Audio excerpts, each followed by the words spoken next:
All right, guys. I am starting this stream before I have people even on the call. So, as always, look to the timestamp. I'm going to put in the comments when the actual episode starts, because otherwise, you're going to listen to a bunch of setups, bullshit. All right.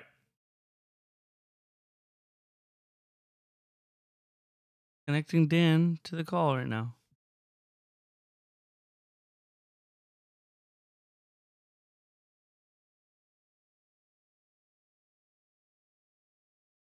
What up?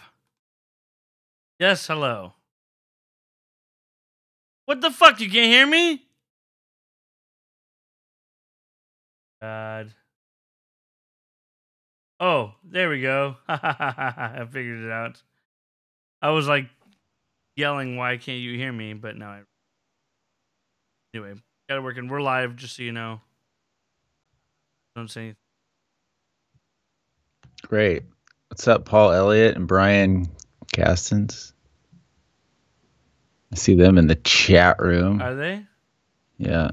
I can't see who it is. Who's in it? What? I mean, they're talking, so I can see. They're What's messaging. wrong with my-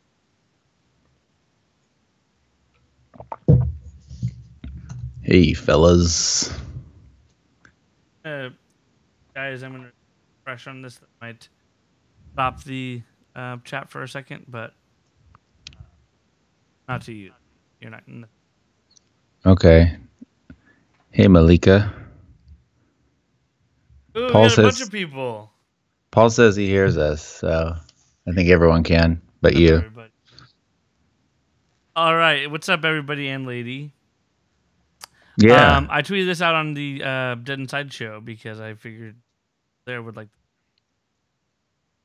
Yeah, I'm sure they would. Before we start recording, I don't have like a script normally, like I normally have. Like, this is what we're going to talk about. This is what we're going to talk about. So we're just going to shoot the shit about it until we have done.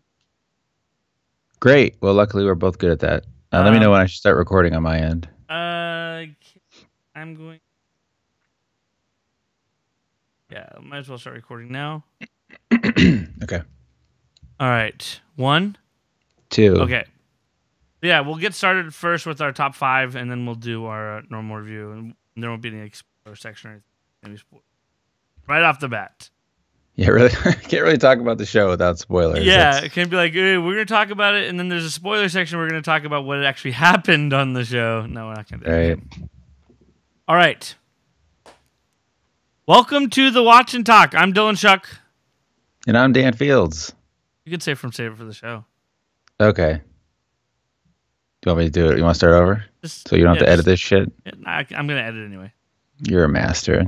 And I'm Dan Fields from Save It for the Show. In this podcast, we're reviewing Game of Thrones season. See, I gotta edit it anyway.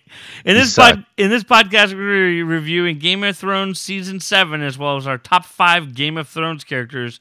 You can hear all of our previous reviews at thewatchandtalk.com. Big shout out to our Patreon supporters. If you want to be a supporter of the show, you can go to patreon.com/thewatchandtalk. And big shout out to our premium supporters, Chiquita, June, Endless Mike, and Kaka. Dan? What's up, buddy? How you doing? I'm doing great. How are you? Struggling with anything today? You know I am. Would you believe it? I've been fasting for the past 2 days, so I am ready to roll here. You've literally been fasting? Yeah, I've literally been fasting. I'm going camping this weekend, so I'm trying to get my shit right and take a couple days off. So I'm ready. I am feeling cagey, like a... Wait, I'm sorry. Hold on. You're not eating before you go camping? Yeah, so I can just completely binge drink and eat and not feel guilty about it. So I'm starting to hallucinate a little bit. And what if you got in a survival situation and you already don't have stored up fat? That's what I'm eating right now. My body's eating its own fat. I'm back off it now. I took it 2 days. All I drank. But this isn't interesting. Okay. Nobody wants to hear this shit. Well, speaking of, if you were stranded in a survival situation, you'd be struggling. Social media. You'd be struggling, right? You'd be struggling. Just like if you were struggling with your social media, you could go to thewatchandtalk.com/coincrack. I was finding a way to segue it that entire time, and I was trying to figure it out. But then I got interested in your story.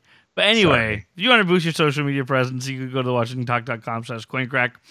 Anybody that ever wants to listen along with us, we do live stream this on YouTube. I'm sure there's going to be a lot of conversation because we have a lot of people in the chat today. So if you ever hear us responding to anything, hey, this person in the chat said this, because they follow us on YouTube. So you can look us up, The Watch and Talk, on YouTube and subscribe, and then be part of the conversation. And hello to everybody in there. And I'm sure they'll be throwing in their input too. Funny enough, you're the perfect person for this. This is episode 69 of The Watch and Talk. What better person to have for episode 69 than Dan Fields from Save for the Show? Man, I've been married for 13 years. How often do you think I'm 69 with my lovely wife? That's very true. Just on Thanksgiving. That's the one day a year she lets me do it. The show has already gotten more perverse than it usually ever is. Anyway, Dan and I do a fun podcast for The Walking Dead. It's called The Dead Inside Show. Dan's one of my first podcast partners. Back in the day when I was still a novice podcaster, Dan was trucking along with me, and now I have on here to talk about Game of Thrones. And he said after I invited him, finally we can talk about a show that we actually like. Oh, poor Walking Dead. But no, I'm excited. I have to say we did really like The Walking Dead, and I think we still can. I do. I agree. It's just right now it's not that enjoyable, but we'll see how it goes. Anyway, we're not here to talk about that. Let's talk about the Game of Thrones. Our top 5, right off the bat, we're going to get right into it, which is our top 5 Game of Thrones characters. Now, this is the way that I pitched it to Dan. It is top 5 characters you like watching. Doesn't mean the top 5 you're rooting for. Mm-hmm. Does that make sense, Dan? Do you think that makes sense to sure. everybody? Good, bad, evil. So it could be a bad person enjoyable. that you don't want to win, but you enjoy watching them on screen. So, for that reason, we'll get started, because there's going to be some that are like, really, that's your favorite, but there's reasons for it. I have some honorable mentions. Do you have any honorable mentions, Dan? No, you told me 5. I mean, I went for 5, but I'm sure I'll talk about yours too. Okay. So my honorable mentions, just 3 quick ones. Obviously, Brienne of Tarth.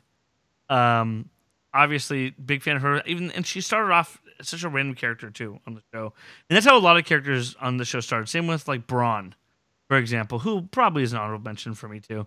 He just kind of started off in one little situation. I think he started off being Tyrion's champion for trial by combat in some situation or something like that, if I remember correctly. And then he ended up being a character for a long time. Lady Olenna, who was always... real quick, two things real fast. One, Bronn, I think, was just there, like the day that it was in the Eyrie, where the moon room was. Yeah. And I think Bronn was just there as like a hired hand or a mercenary or something, and it was just total chance that Tyrion picked him.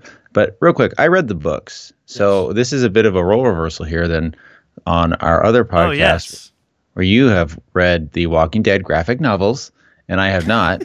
And so, do you want me to talk about any stuff like that? Yeah, absolutely. I mean, as long as it's not spoiling anything for the future, but absolutely.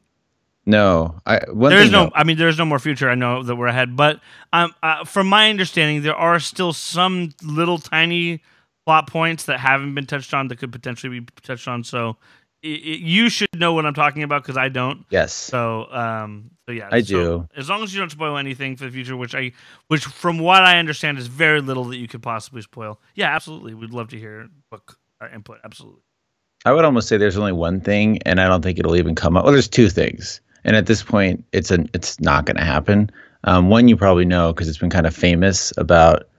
I don't even want to say it, but I will say this about Brienne. In the books, her and Jaime have way more history, and I think that's one thing the show did an okay job about.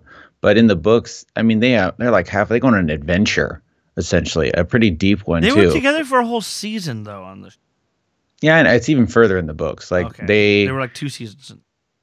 Yeah, and the books are weird too, because the way the books were written is one book is like just about Cersei and Jon, and that's it.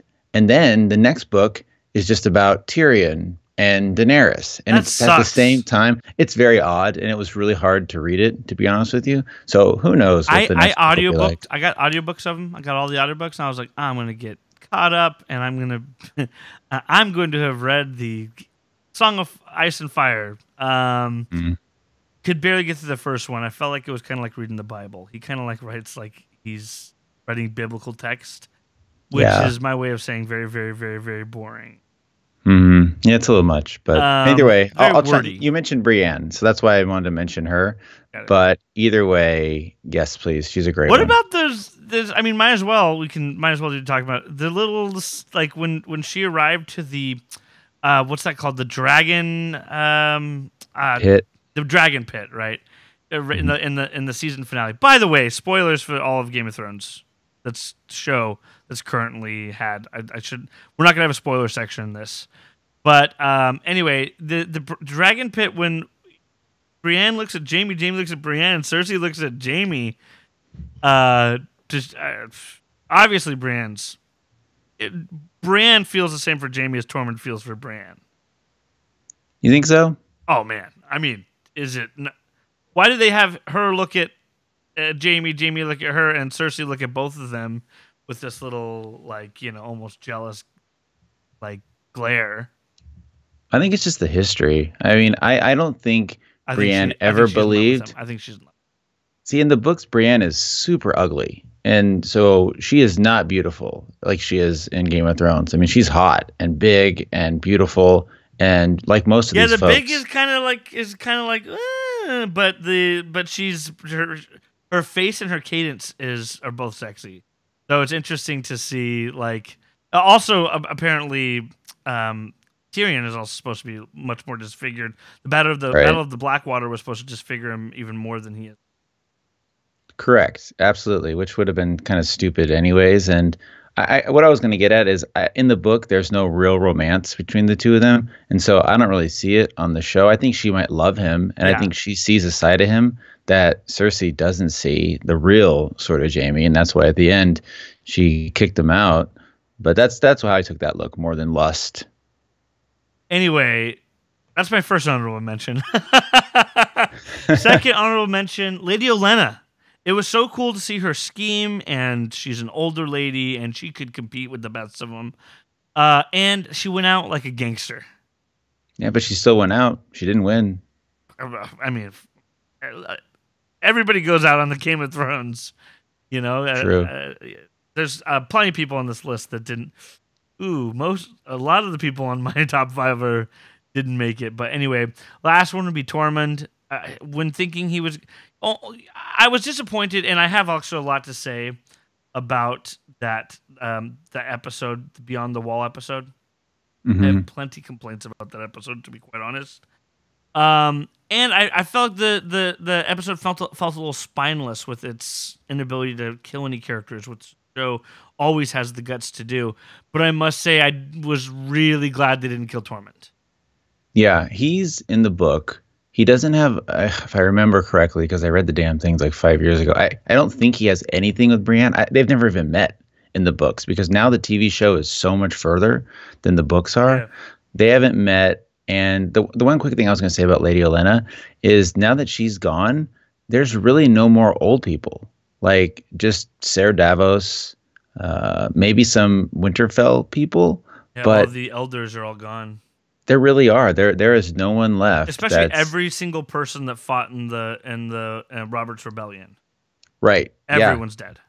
Pretty much. Jaime's the only one that's solo. Sure. Yeah. Correct. Yeah. But still, he's young. The Mountain. I mean, if you want to consider him alive.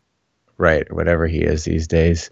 So if there's somebody we're forgetting about that's still alive from Robert's Rebellion, then chime in. There's a lot of conversation, so it's hard for me to, and I'm not saying don't have the conversation, but it's hard for me to keep track of the conversation in the chat, guys. I'm looking at it. I'm a better multitasker than you. I'll keep my eye on it. Okay, good. I see you, Paul. Paul talking shit. Paul says I never shut up. I see you. I don't think, is he talking about Dan? I'm just kidding. Okay, so you know what I love about Tormund? Is he's just freaking walking beyond the wall, just walking with everybody, and he's just going on about Brienne.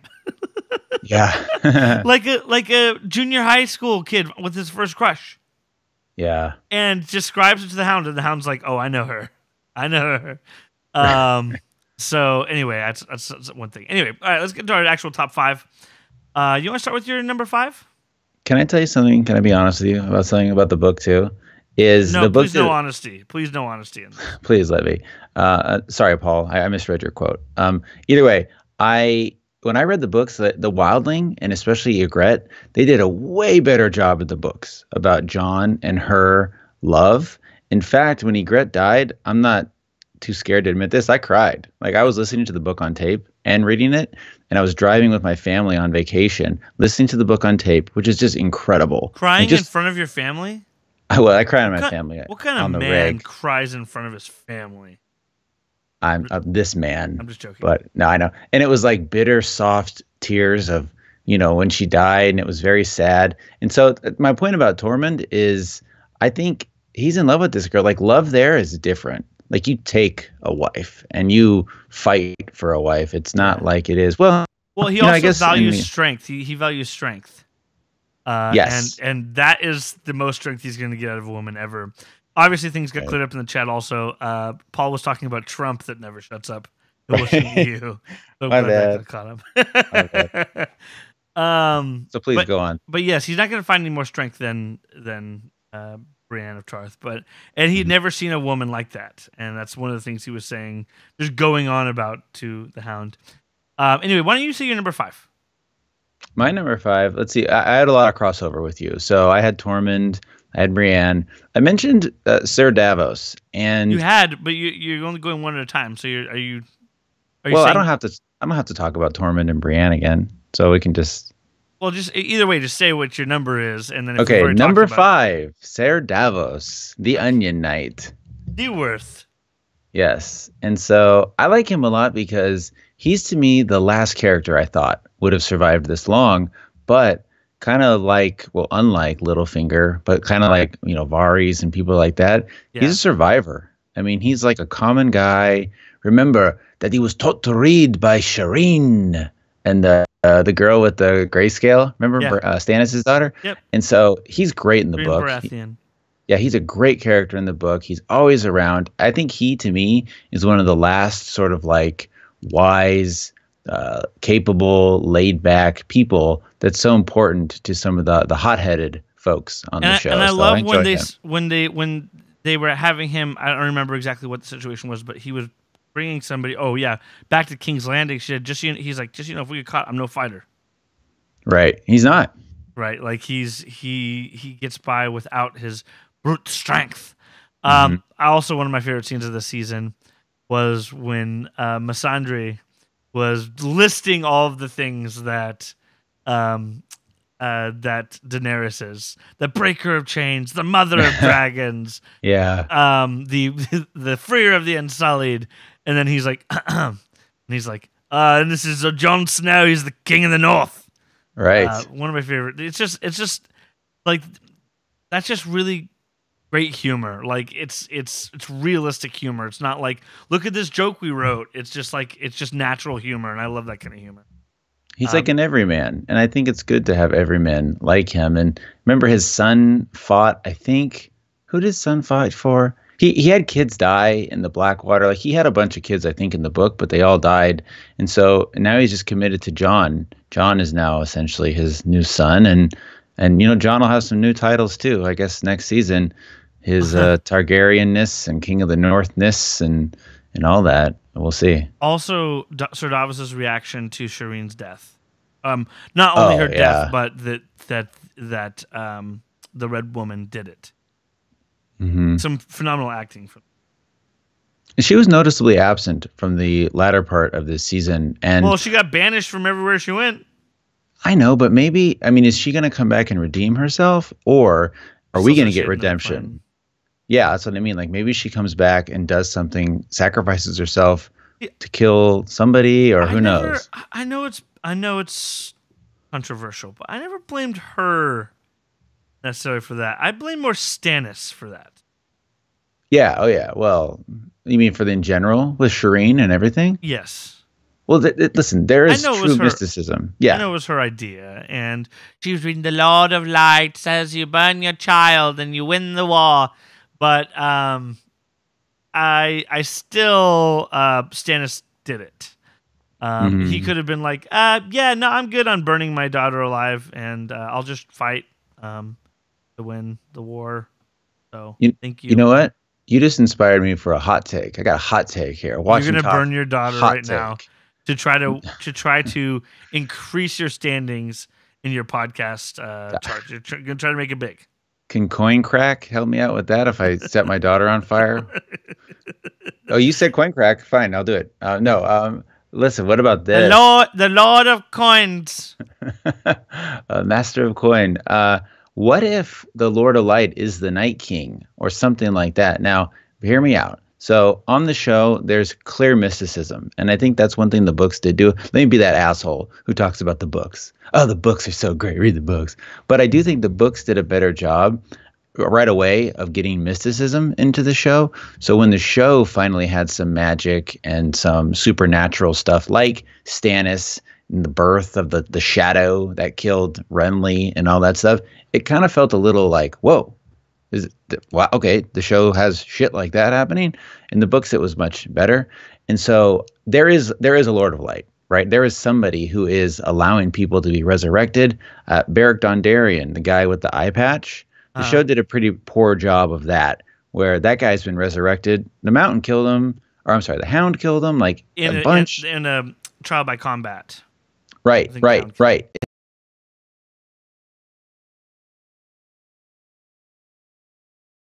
Uh-oh, lost you. Hope it's not my fault. Can't hear you.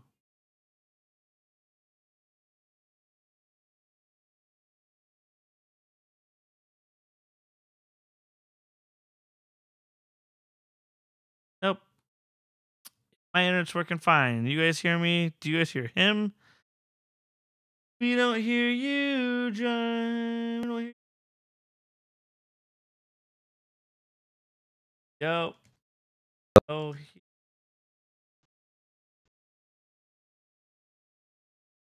Almost heard you for a second.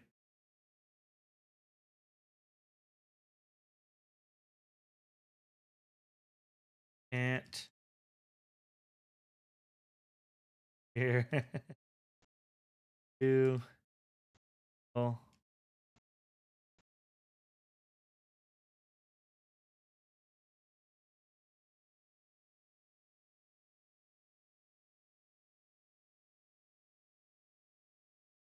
Crap. Typing. This is how the sausage is made, ladies and gentlemen. Call me back. We're still in call. Mamba, stop.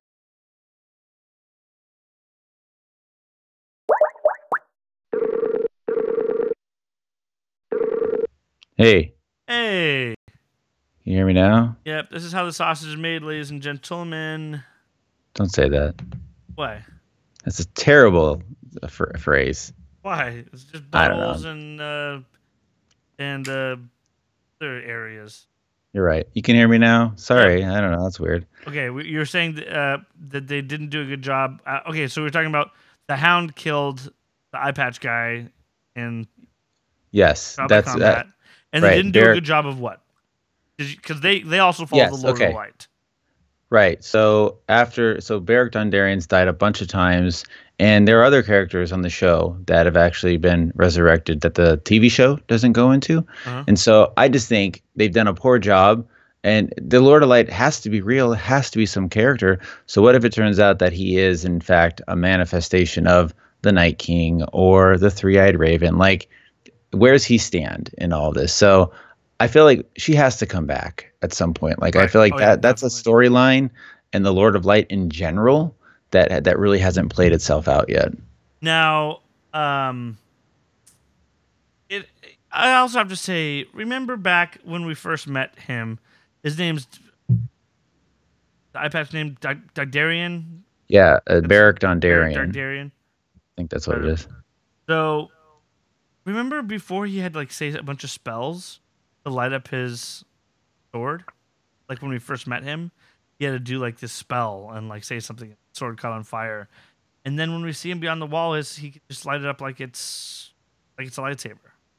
Yeah, you're right. And in the book, I think they make it seem like it's a trick. Like that's one thing the book does do is until the resurrections start happening, like the other guy, Thoros of Myr, who died in that episode on the island. Yep. He has a part, and I think Jorah mentions that he thought he was the bravest man around. Like he was known as being a badass, like the Red Monk of Myrrh. Or, I don't know. He's got a much more in the book too, but they made it sound like it was a trick and that they were actually rubbing some sort of oil on their swords. And then you're right.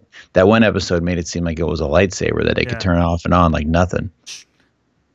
Anyway, but yeah, I don't think a lot of people realize too, that's the same religion that the Red Woman and that used to resurrect Jon Snow and that Stannis Baratheon was using was the same thing as Beric Dondarrion and the one guy who died in what's it called? When they went beyond the wall. Right. Anyway, real quick, let me ask you a question. Do you think if he had been resurrected by the same magic that guy is an apostle for, or an acolyte or whatever, you think he'd be able to tell? Like, he never gave an inclination that he knew Jon had been resurrected by the Lord of Light's magic. No, and they never explained it either. And also, I mean, what makes him different than the Red Woman herself? Right. And we know the Red Woman's old. Yes. And she's disguising herself, but wouldn't make a difference to me. No, that was, Yeah, she's a beautiful woman. Redhead. You know I like redheads. Speaking of who the Night King could be, have you seen these rumors going around also about the internet about people thinking that Bran could be the Night King? I do, but you know why I don't think it's true? Because there's that vision of the children of the forest when they plunge the dragon glass into the heart of the human, and it's not Bran. Yeah. Now, who knows? Maybe that's a misdirection. Maybe that is an adult Bran.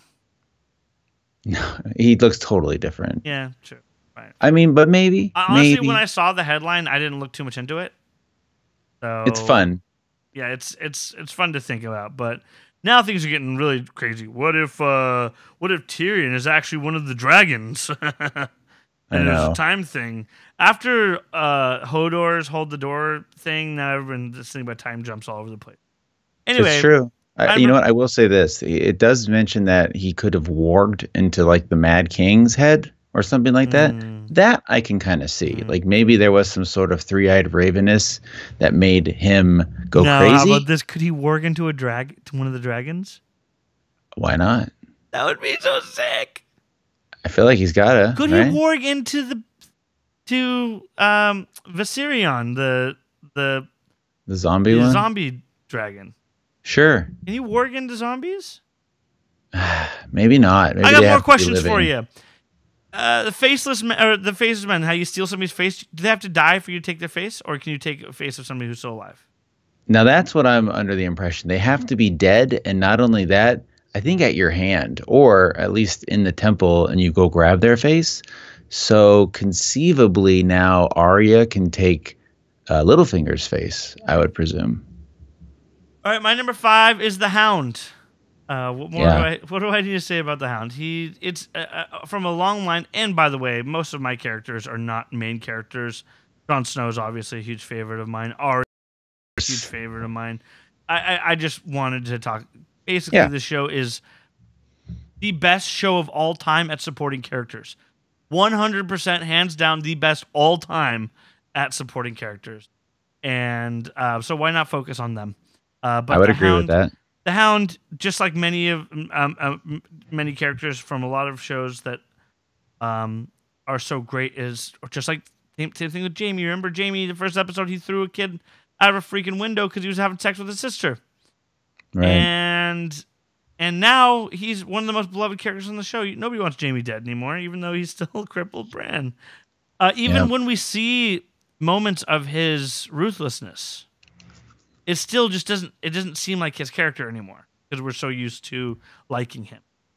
Like the ruthlessness when he took over Castle. It was in the last season. He went and took over. He had Edmund Tully go and take over that castle with the blackfish. Was it? What castle was that? Castle Black? Or no, what was that castle? No, River Run. River Run. He was ruthless during that. And he was like, I love my sister, and I want to get back to my sister so I can get back and get in the hibbity-dibbity with her. So I'll do whatever it takes to get back to her right now. And, he was pretty ruthless in that scene, and it just didn't seem like him because we're so used to liking Jaime. Mhm. Anyway, same with the Hound. The Hound was a bad guy. Remember, he killed Arya's friend in like the first or second episode. The butcher's boy. The butcher's boy, because he accidentally threw a rocket, hit Joffrey or something like that, right? Right. Yeah. Like that. Killed the kid. So we've hated the Hound from the beginning. So did Arya. Arya hated him forever. Remember one time she looked at him right in the face and said, "One day I'm going to take a dagger and put it through your eye." Mm-hmm. And then just turn back like normal. And that's when she was still a little kid. And that was the first time you see the Hound actually scared. Right. He's like, holy shit.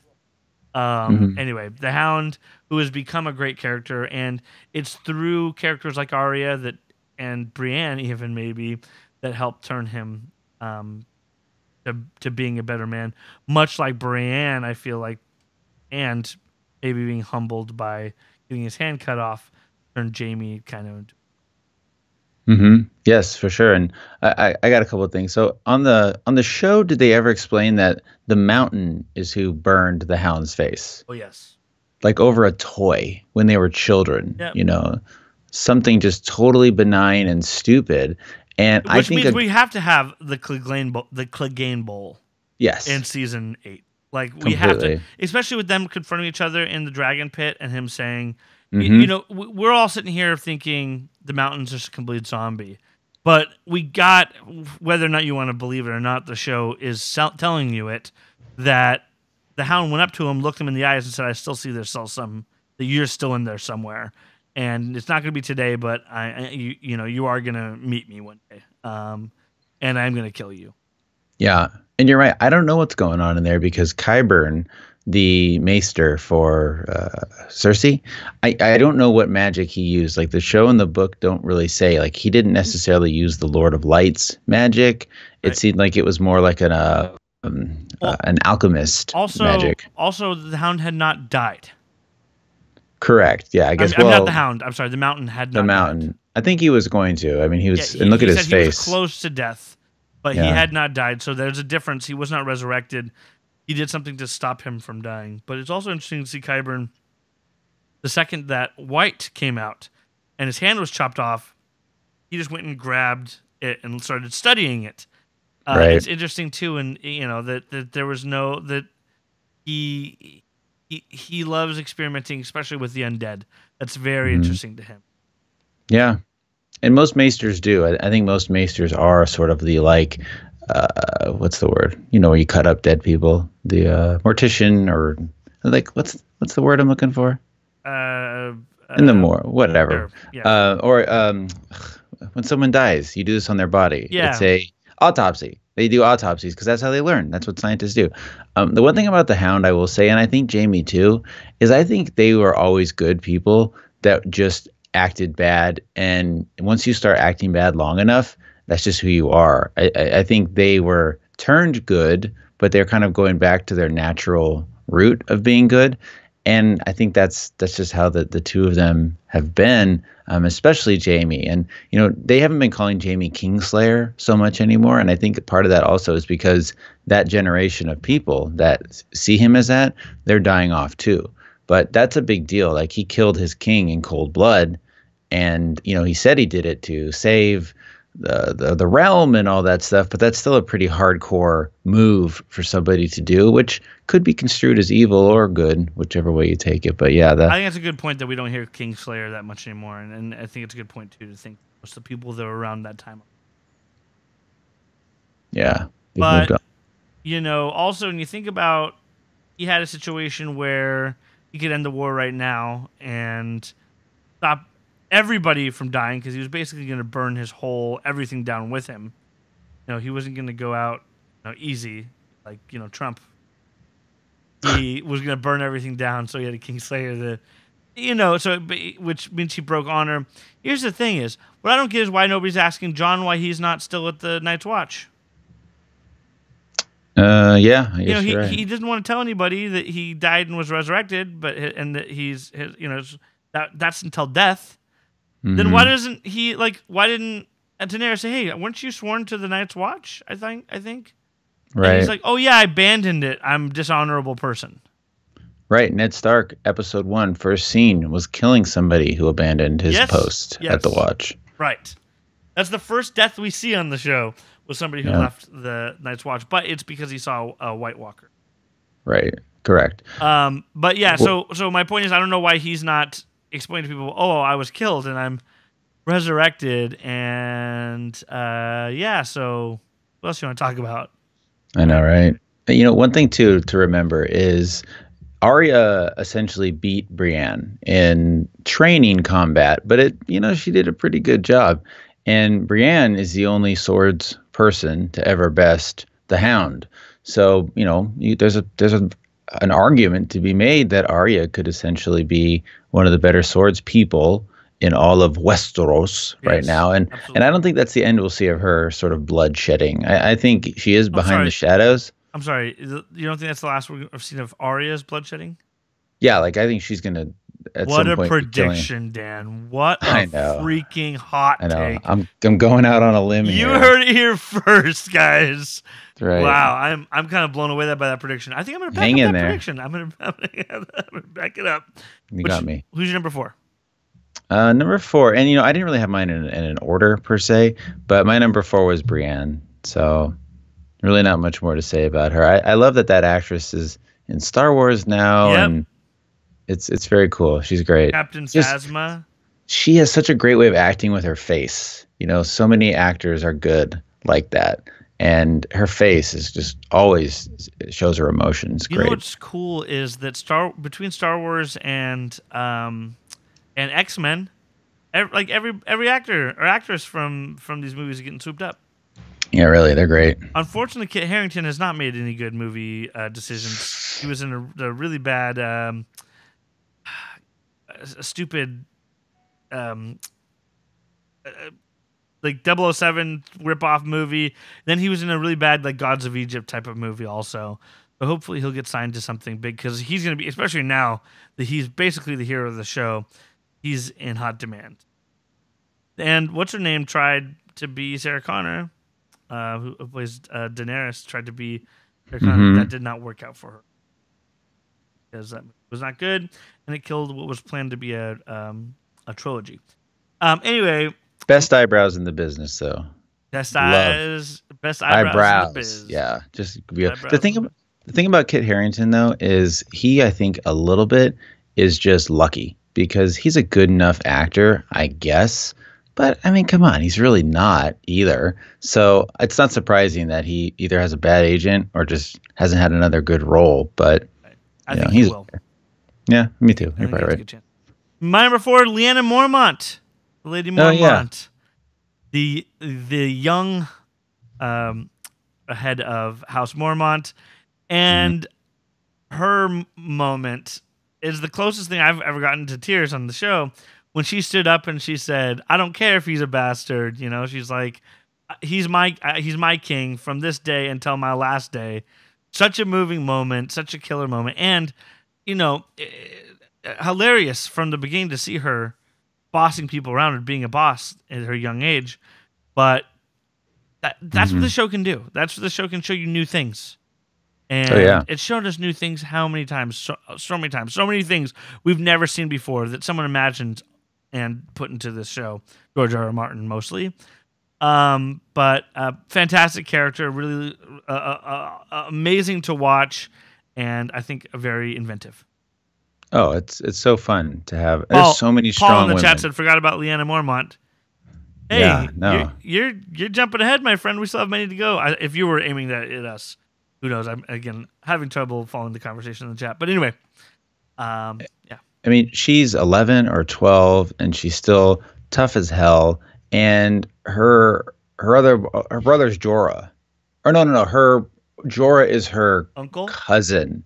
No, I think her mother's brother is who had Jorah. Okay. So yeah, that's kind of the thing there. It's really funny. She's an actress, right? And so the other day, my kids were watching Netflix, and there's some pretty shitty show on there called The Worst Witch, and she's the star of it. And it was really funny to see her in that, playing like an actual 11-year-old who's sort of turning and becoming a witch. And it's like a very campy children's show. We should do a podcast on that. Oh, God.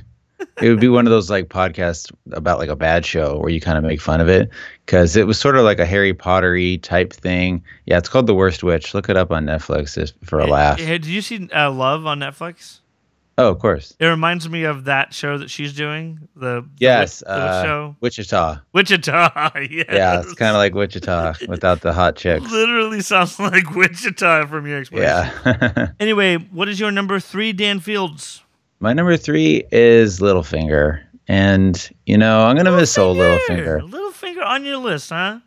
Yeah, listen, he's ruthless. He's one of the last true game players on the show. He got what he deserved. He's terrible. But he's also one of these guys just like Sir Davos who came from nothing. He didn't come from money. He had no nobility. And he just led his whole life using his own wits and smarts and ruthless cutthroatness, and it worked out for him. And in the end, he got what he deserved. But he's fun to watch. My number 3, I think will surprise a lot of people. Maybe, I don't know, is Joffrey. Okay. Oh, we're going that deep. I miss Joffrey because I loved hating him so much.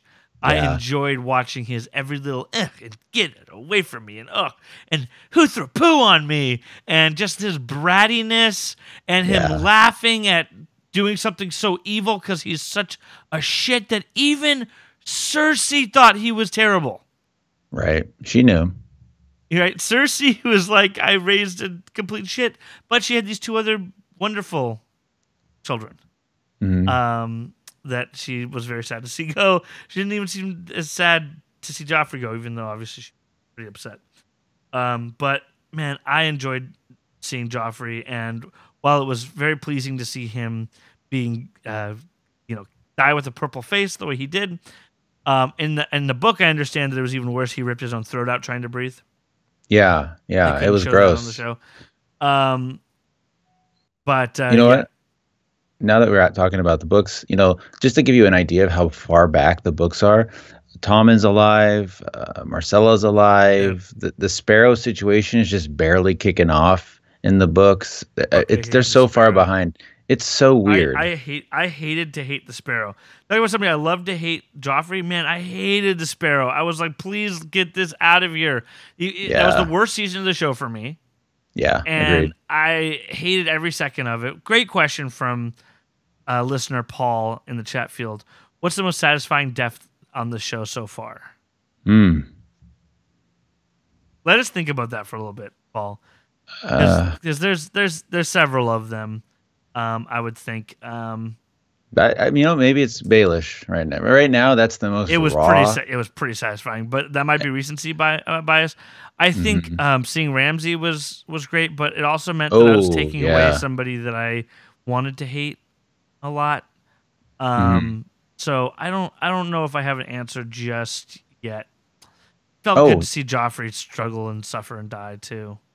It did. I mean, the guys that have gotten what they deserved got what they deserved, and the thing about the book too with Ramsay and people Reek, that did not deserve anything got what they didn't deserve a lot too in the show. Oh God! I was also gonna say Walder Frey. Walder Frey was actually pretty satisfying. Yes. Oh yeah, that one was really good. I met Walder Frey. I have a picture with Walder Frey.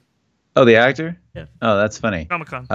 One thing I was going to say about Reek in the books is you didn't know it was Theon. Like, that was a pretty big reveal, which there's no way. Yeah. Like, you didn't know.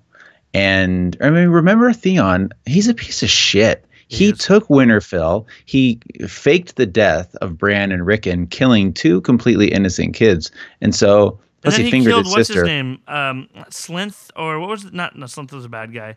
He killed one of the Stark guys very loyal to the Starks. He beheaded him. Yes, like their sheriff or like their master of arms or something. In front of Rickon and Bran. Why did they even fucking have Rickon? Why did George R. R. Martin even write him?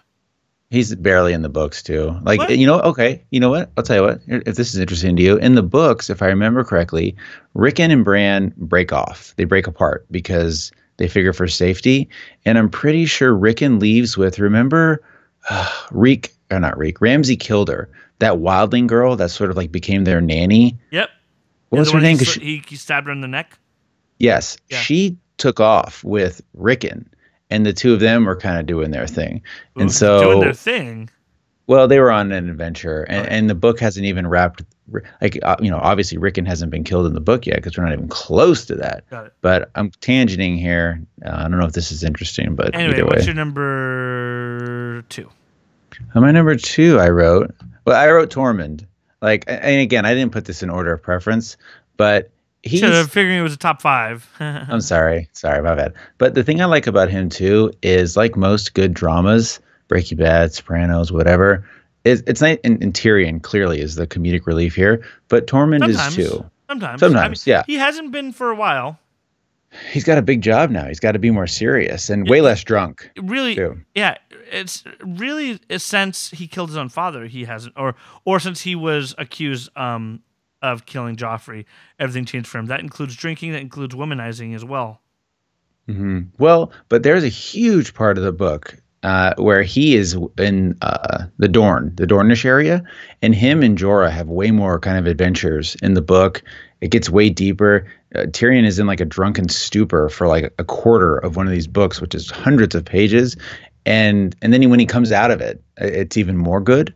But you're right. Yeah, he's been pretty serious. I was going to say Tormund, though, I think has offered some levity into the show that has been nice with his red hair and his like, he's not afraid of anything and he's so tough. And kind of like we talk about this on Better Call Saul with Mike and Saul, and Jimmy himself and anyone on that goddamn show. They're so good at what they do. I think you called it like competence porn or something like that. Is a term I always say, yes. And then I agree, like that's how Tormund is and some of these other guys. So they're just so tough and so good at what they seem to do on the show that they're really enjoyable to watch. And he's one of those guys for me. You know, one of the reasons the show is so successful, again, I know I've already talked about the supporting characters, but they give you so many of them to care about. And at any time, any of them could die. And there's so many of them that they could kill one, and there's still a million around. So, anyway. Tormund will die. You're right about Tormund, though. I'm kind of surprised he didn't die. Killing the Red Myr priest dude was kind of like a whatever. That was extremely whatever. But remember, too, like Tormund, he's got so much history with Jon. It's easy to forget 4 years ago. Remember, Jon was like a spy who went over the wall. Yep. And, that's why that scene with Benjen, too. So in the book, the Benjen, his uncle, Cold Hands, again, the book can get away with a lot of this. Cold Hands was a lot in the show, and he actually helped Sam and Gilly like escape from the wall. They helped him get to like Eastwatch or something, and he did quite a bit. And you weren't sure what his story was, but they made him way more mystical in the book, and you had no idea that it was Benjen. How grateful are you that this was made into a TV series and not a movie? Oh God, I don't know how they would have done it as a movie. Like what? I mean, it's been done before. Complicated books like this have been made into movies before, and I'm just grateful. That's why I'm sorry. You mean like Harry Potter? Harry Potter. Sure. You mean like Harry Potter? Right? Isn't that? I mean, it's probably. Yeah. I haven't read either of them, but I would assume that it's similarly complicated. Which when I went and saw The Dark Tower, which was just a buffoon dog shit of a film. Yeah, what a shame. All I was thinking is, wow, this should be turned in. This should have been a series. Mm-hmm. I didn't see it. Series. Oh yeah, of course you didn't see it, and of course you will never see it. No, it's good for you. I bet you it will be great though. Oh yeah, I'll see that. And we will be reviewing it here on The Watch and Talk. Check that out at thewatchandtalk.com. By the way, this is probably going to be. You might not be listening to this on the Watch and Talk stream. You might be listening to this on other streams. I'll probably put this on a couple other streams. Probably drop it on the Dead Show too. Hey, why not? Shout out if you're listening on that. Paul, we'll get to your other question in a second because I think it's a good question too. But let's get to my number 2, which is poop. Who's poop? Is number 2. Oh, you got all these dad jokes, and you're not a dad that I know of. Hey-o! Yeah. All right, now my number 2 is the Red Viper over in Martell. Yeah. To right along, I can immediately answer Paul Elliott's question. Here's another question: most heartbreaking death, the Red Viper by far. I mean, that was a bad one. The Red Wedding was pretty heartbreaking, but I don't think I've ever had the reaction that I had during the Mountain Viper fight. where I was on my feet and crumbled to the ground because the stakes were so high. Because it's not only do we not want this badass character that we just met in Oberyn to die, that we really like this guy, and we see that he's a very capable fighter. He's pretty badass, and he's like skipping around on his spear and all that kind of stuff. Oh, total badass. But the thing is, if he loses, then Tyrion also dies. Yep, I know. So all signs point to the Mountain has to lose, and the Mountain loses. Yeah. And we're like, yes, we're like, kill him now. He's dancing. No, you must confess. You raped her. You murdered her. You killed her children. And I'm sitting there going, no, dude. Now at this point, everybody watching has to be on their feet because I am. I'm like, no, no, no. And then he turns around and he gets the most gruesome death ever. Once those thumbs go in the eye, I'm like, he can still survive this. He can still. Oh, no, no. His eyes are. No, and his head smashed. And then I literally crumbled to the ground when I was watching this. I know. I don't think I've ever gotten that reaction out of a death from any show in my life, or a movie. There was nothing like that. I don't know if I'll ever be able to recreate that feeling that I had during that fight. So easily answer that was the most heartbreaking. A lot of people in the chat are saying Hodor's death was very heartbreaking too. Completely agree. And obviously the Red Wedding. I don't know what was more heartbreaking. Obviously, nobody gives a shit about Robb Stark dying in that, but seeing his wife being stabbed in the pregnant stomach, or seeing Catelyn's throat cut. I don't know either of those. Which one? Also, Ned Stark. I know. And Ned Stark's death as well. And real quick too, let's do some family treeing here. So Oberyn, who by the way, the actor who plays him, Pedro something, how great is he in Narcos? Pascal. I'm so glad he died in Game of Thrones, which probably gave birth to him being able to be in Narcos, he's so great in that. But if one of my best friends growing up is one of the head editors of Narcos, and I don't watch Narcos. Oh, really? Oh, why not? It's great. I just haven't, and he's like mad at me because I've never watched any of the shows that he's worked on. I need to make that one the one that I do. Yeah, it's good. You'll like it a lot. It's all this subtitles. Guy bailed me out of jail back in 2004. Come on. So I need to be watching his show. It's all subtitled though, so I know you have a hard time reading, so you might have a hard time with that. But let's do let's do some math real quick. So Oberyn's sister is Elia Martell. Right. Which is now Rhaegar's wife. She was Rhaegar's wife that was annulled in order for him to marry Lyanna Stark, which gave birth to Jon Snow. The Mountain raped her and killed her and their children. Maybe did he? I mean, but that's the thing. Like so Jon is now technically what, Oberyn's nephew? No, I think too. That marriage was annulled. But they still had a kid. They still had Jon. No. Right? So, okay, let's have an example. Okay, so you are married to your wife Nicole.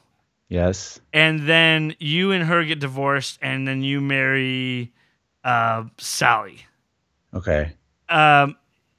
Nicole's sister would have no relation to any child you have with Sally. Oh, okay. All right, I guess. Gotcha. So that's the kind of the relationships that we're having here. Gotcha. Okay. Are you thinking about divorcing Nicole? Or actually kind of already have. Spoiler alert. Oh, for my life. All right. I know. I'm pretty broken now. That's why I'm fasting. I actually can't afford food because she took all my money. Sending out a text right now. Anyway, what's your number one favorite Game of Thrones character? You know, I wrote. I put Sam. I like Sam a lot, even though he's basically from Lord of the Rings. Like that Sam too. But he's another one of these characters who it's just been fun to see him grow. Where when Jon first came to the Night's Watch and had no friends, everybody hated him. Sam, also an outcast. And, I like to watch Game of Thrones with my wife, clearly.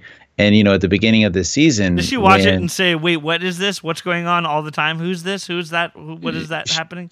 She doesn't even ask. She just figures like the show will, we watch that thing at the end where the two show creators kind of break it down. I think she kind of just figures they'll tell me what I need to know. And so she didn't realize that the Samuel Tarly, Tarly that got scorched in the beginning. Oh, That was his dad. Dickon and yeah. Whatever, Chicken. The Well, two Dickon of them, was his brother, right? and I don't remember something Tarly. Yeah. Exactly. And so that was his family. Like he's now I didn't kind remember of. him. I think in the beginning of that season, or maybe the very, very end I think it was of last the season. last season He when was he there went there and he told him, "You're a failure. Get the hell out of here." And he stole a sword. with that wildling whore of yours Yes. and that bastard baby. So And I that like actress, him. by the way, who plays Gilly, was just one of the main characters on the new Catherine Bigelow film Detroit. Catherine Really? Bigelow did The Hurt Locker and Zero Dark 30. She did a Talk to film me about it. some riots in Detroit, and she's one of the characters, and it's actually very interesting to see her, stepping up her game too. I think we're gonna see these Game of Thrones actors everywhere. Probably. Does From she have an now on. underbite in that movie too? I guess a little bit of it. I don't know. Ooh, I don't yeah. know. I'm kind of into that. Yeah, it's not. It doesn't make her unattractive at all. It's Oh. when you first see her, you're like, I think she just grew on all of us. I think. Mm-hmm. But anyway, it's Yeah. But no, we're not here to you know, it was great that scene too when he was cutting off the grayscale and it jumped right into that porridge shot. Just disgusting. Gross. The pork pie. Yeah, from that. That was awesome. Yeah. That was amazing. And it's just like, ooh, that's pussy. Wait, no, it's a pie. Oh yeah, bad. Anyway, my number one, I shunned you when you said him just as a joke.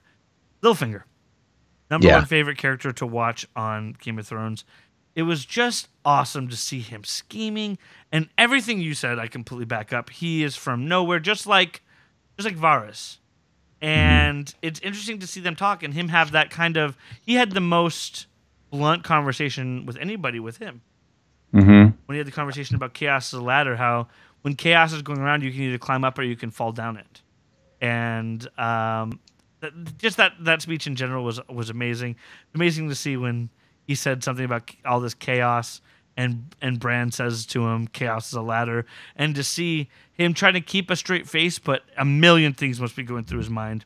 One of them must have been that Varys told him that what I said, right? Yeah, that had to have been something that he had said. Varys betrayed me, right. But here's the thing: is there's so many times, like when the scroll, when she went and snuck and found the scroll, I was sitting there going, because I watch with a bunch of people. There's usually 5 or 6 people that come over and watch Game of Thrones at my house, and the whole time I was like, Littlefinger's not that stupid, because they're like, oh, he's getting burned, and I was like, he's not that stupid.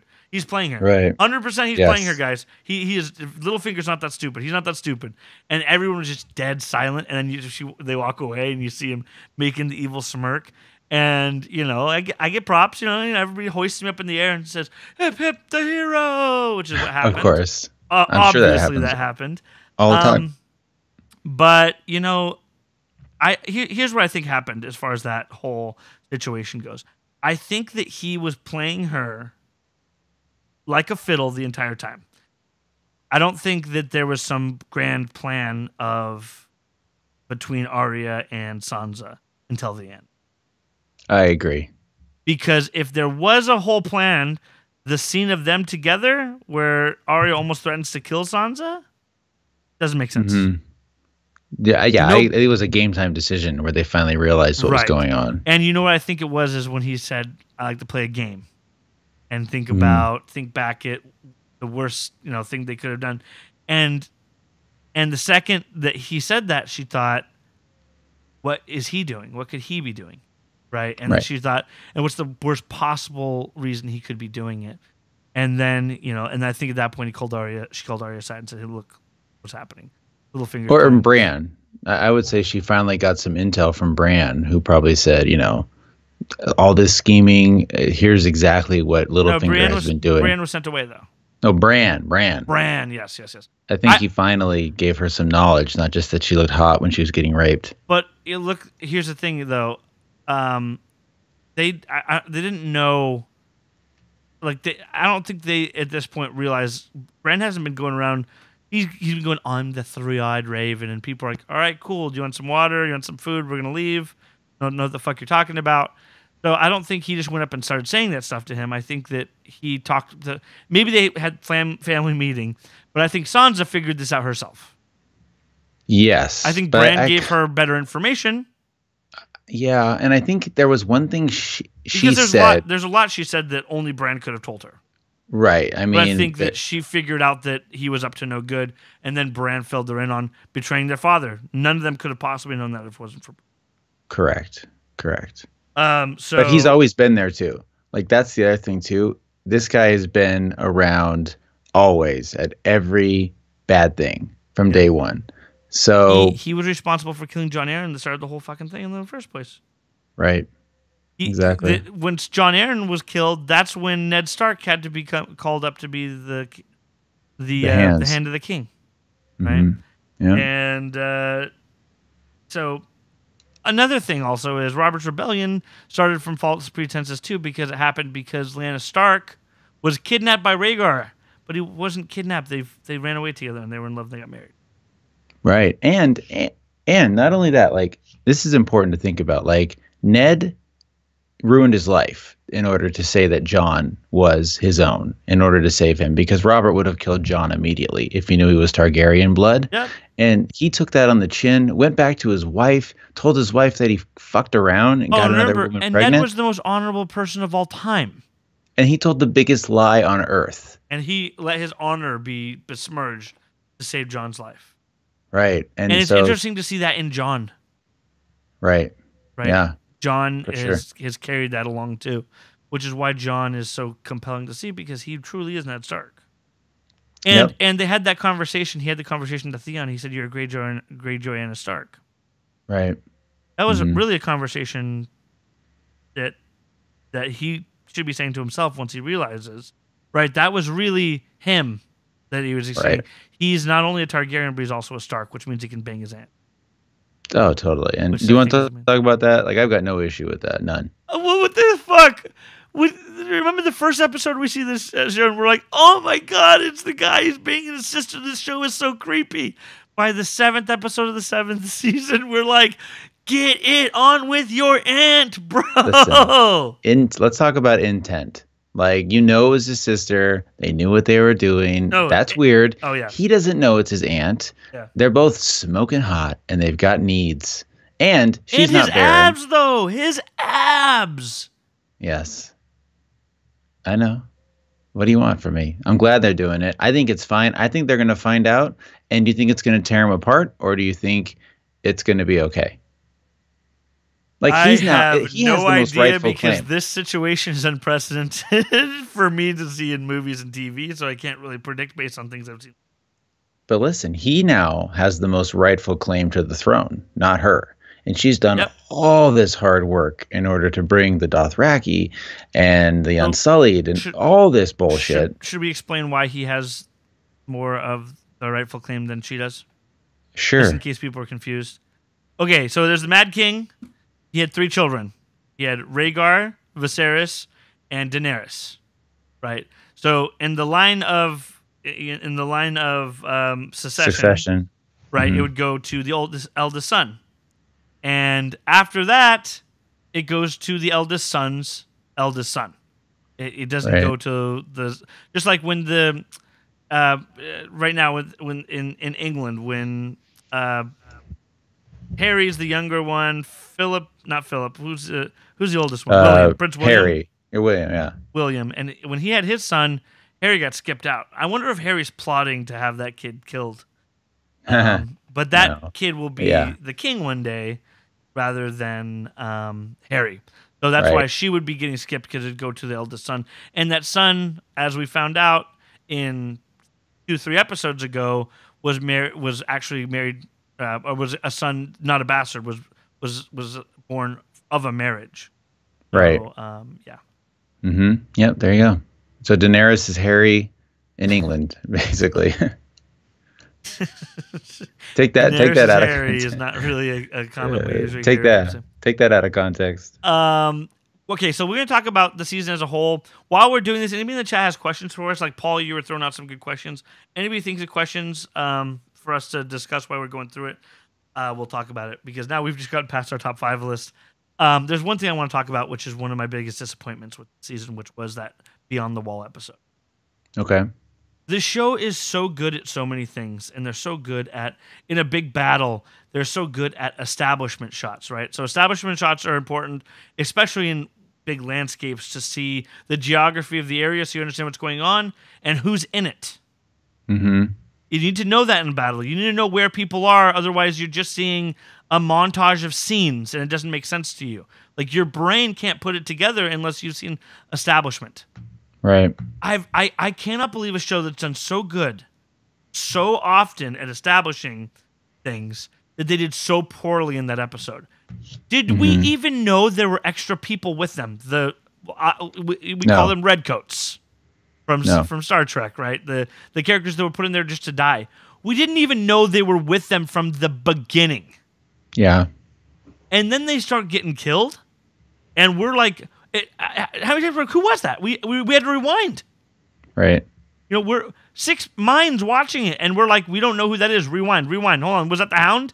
No, that wasn't. That was a person. That was a face. That was a person whose face was covered up. Where the hell did they come from? Who the hell was the person that the bear was chasing? Yes. The bear killed. So much of that crap was happening that made that whole scene pretty obnoxious. They didn't do many establishment shots. They didn't do many wide shots to show what was happening. They didn't show why the White Walkers were stopping in some areas. I think a lot of people were speculating that the Night King was purposely leaving them alive to draw a dragon out, and that the Night King could have some of the abilities that Bran has too. He does have some type of telepathic ability, as we've seen him interact with Bran in Bran's visions. I don't know. That whole thing was ridiculous. Also, that the whole thing was predicated on a series of really, for a show that does so many everything smart, to do. Okay, I have an idea. Let's go let's go north of the wall. Let's capture one of those whites if we can possibly capture one of the whites. If we can. Right. Yeah, that was the dumbest thing. Without dying. If we can happen to capture it, then we're going to bring it back. If we can bring it back. And then we're going to show it. If we survive all this, we're going to bring it back north of the wall or south of the wall, if it can survive there. And if it can get past the magic, right? There's a magic seal at the wall. If it can get past that, then by all means, let's continue and move it. Then if we can happen to get to King's Landing without being beheaded right there on the spot, and then if we can happen to show it to Cersei, and she happens to think that this is worth us all fighting for, that's like 12 almost impossible things that they decide to do to make a plan go. They lose a fucking dragon out of it, and they lose a character who's been in it for a while that I don't remember his name, and I know everybody's goddamn name on the show. The guy who resurrects Dawn something, whatever his name is. I'm sorry, I'm forgetting his name. I think Beric Dondarrion. Beric Dondarrion, right? Yeah. That's all we lose. Which felt kind of spineless. The only thing we lost was his dragon, which is huge. But really should have lost the character. Really should have lost the Hound. Really should have lost Tormund. As much as I don't want to lose those guys. Right. But I don't know. Maybe I would have been more pissed because the whole thing was predicated over stupid reasons. And of course they get there and they make an agreement with it. Of course she's freaking gonna backstab them, dude. It's madness. I've got nothing to add. It's true. But you know what? The show wants to end itself. That's the inclination I've got this entire season, is they're trying to wrap shit up. And at some point they just got to move forward. And where did they get the chains from? And I don't give a shit about the chains from. What the fuck? They could have had fucking chains. Who knows? I know. But I get it. It was also, bad. Also, the Ravens are moving fast. Everybody's moving too fast. Yeah, who cares? Yeah. That's not important. You don't know how much time is passing between things. That doesn't matter, guys. If you're complaining about that, you're looking for stupid shit to complain about. And I you know what? There's something to be said for it, because the show used to be very patient. It took seasons to pass over things that happen in minutes now. Whatever. Who cares? But I'm glad for that. Think about how long the books were so boring. Yeah, do we want a season waiting for some of these things? Exactly. I'm happy time's moving past. We also don't have a lot of things giving us time. Like, we don't see a pie being baked in an oven, so we know this had to take an hour. Right? Like, we don't know how long this has been happening, right? Exactly. We don't know how Right. long some of the stuff has been happening. I think the one situation is when they were stuck in the middle of that pillar, we did have a time frame because look, it was one night. Went to sleep. Right, Right. they went to sleep. So we had one night. But still, regardless, I'm not going to be complaining about all that. But I'm going to be complaining about character motivations and not putting a scene together properly. They did a Battle of the Bastards so amazing. They did the Battle of Hardhome so amazing. They did the Battle of Blackwater so amazing. They did the battle at Highgarden so freaking amazing. It's a hot take right here, everybody. Scorching. But they did a terrible job at that battle, and that's the first really terrible battle I can think of them doing.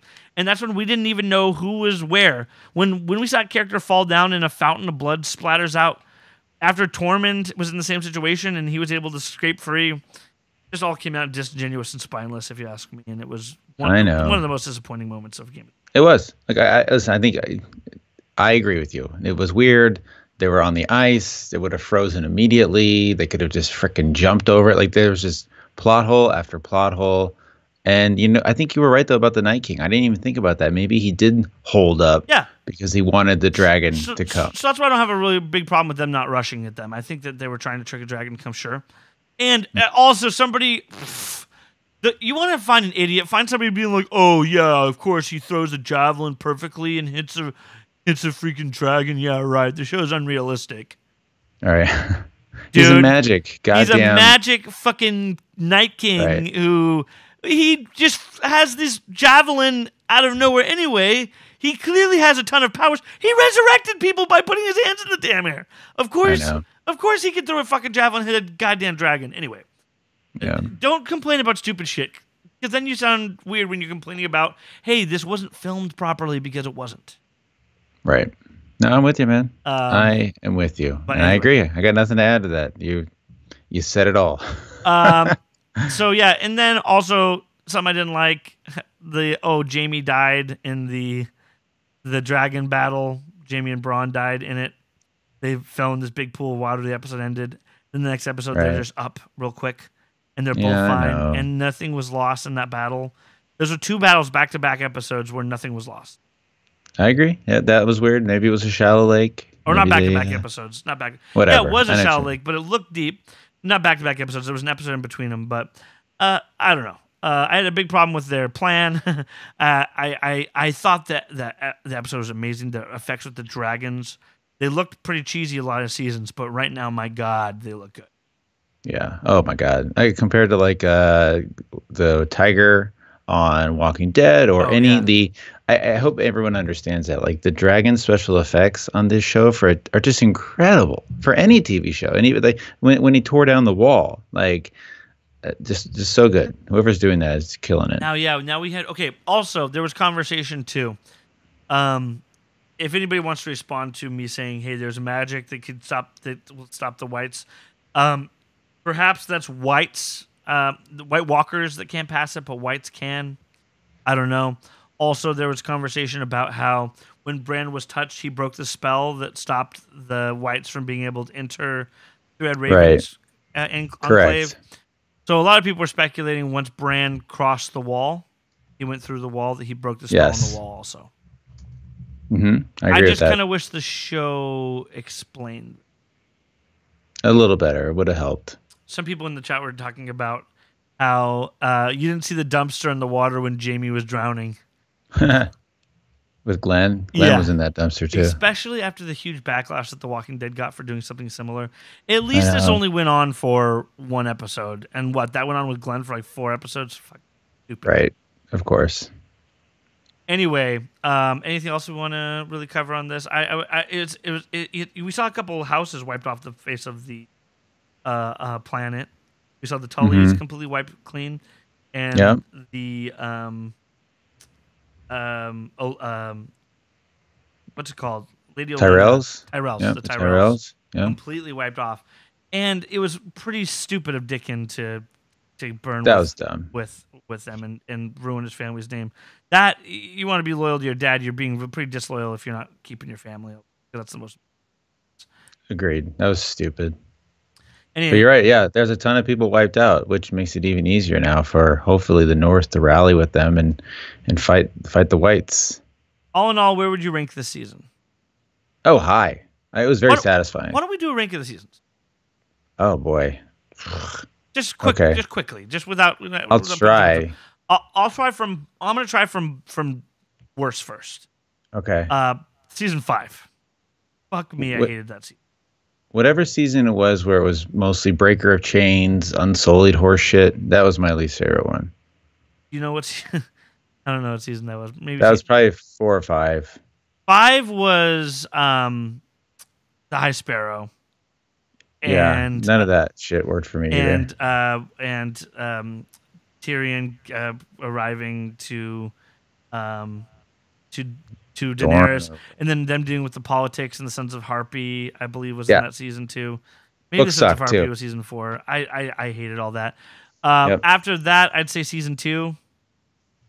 Sure. Then I'd probably say season 1.